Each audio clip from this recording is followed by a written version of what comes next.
சிறகில் என்னை மூடி அருமை மகள் போல வளர்த்த கதை சொல்லவா?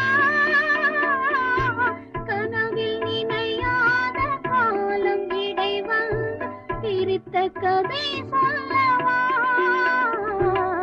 பிரித்த கதை சொல்லவா? கண்ணில் மணி போல மணியின் நிழல் போல கலந்து பிறந்தோமடா. இந்த மண்ணும் கடல்வானும் மறைந்து முடிந்தாலும் மறக்க முடியாதடா.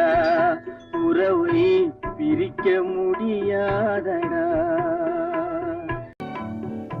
நதியில் விளையாடி கொடியின் தலை சீவி நடந்த இளந்தென்றலே, வளர்பொதிகை மலை தோன்றி மதுரை நகர் கண்டு பொலி